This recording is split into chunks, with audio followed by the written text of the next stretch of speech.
তোমার আরেকটি পরিচয় হচ্ছে গিয়ে তুমি এখন উদ্যোক্তা, যেটা আমি দর্শকদের শুরুতে হ্যাঁ, আমার এটা খুব ভালো জানাচ্ছিলাম। লেগেছে শুনতে। হ্যাঁ, কারণ পার্ল বাই পার পায়েল হ্যাঁ, মেকওভার অ্যান্ড স্যালন, হ্যাঁ, এবং সেটা উত্তরা সেক্টর 3-তে বোধহয়, থ্রিতে হ্যাঁ। এবং 2024 সালে তুমি সেটা শুরু করেছিলে। 25-এ 25-এ মানে গত বছর। গত বছরে।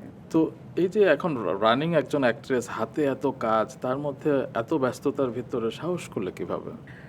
আসলে এটা একটা সাহসের বিষয় আসলে ধরতে গেলে। যেমন আমার আজকে কাজের অনেক প্রেশার। তো আমি যেটা করেছি যে আমি টুকটাক একটু সুযোগ পেলে মাঝখান দিয়ে আমি একটু সুযোগ বের করে আমি ওখানে চলে যাই। একটু মানে লুক আফটার করি, দেখি, কথা বলি। আমি নিজেকে একটু টাইম দিই এবং আমার মনে হয় যে যেকোনো মানুষ যদি তার যেই কাজটাই করুক না কেন সে যদি ভালোবাসে ওই কাজটাকে, সে ওখান থেকে বেনিফিট পাবেই। সেটা হয়তো একটু টাইম লাগবে বাট বেনিফিট পাবে। আমার এই কাজটার প্রতি আপনার আইডিয়া নাই। আপনি যদি ওখানে গিয়ে বসেন তাহলে বুঝবেন যে আমার ডেডিকেশন কী লেভেলের।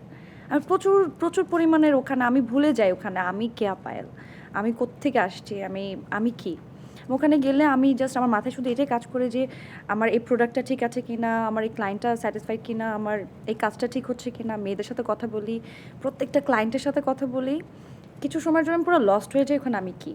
কারণ আমার মনে হয় যে না আমার এই কাজটা ভালো করতে হবে বাহ! এবং কোনো কাজ যদি প্রপার না থাকে, ক্লিন না থাকে, ঠিকভাবে না করে আমার মাথা খারাপ হয়ে যায় যে না এটা না এইভাবে এভাবে করো এবং আমার ভালো লাগে।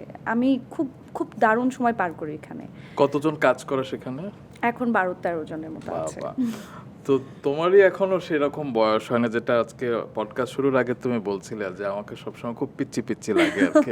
তো সেই পিচ্চি মেয়েটি 12 জনের কর্মসংস্থানের ব্যবস্থা করছে, তাদের পরিবারে আলো জ্বলছে, কেমন লাগে? দিন শেষে অনেক ভালো লাগে, বিশ্বাস করুন খুব শান্তি লাগে।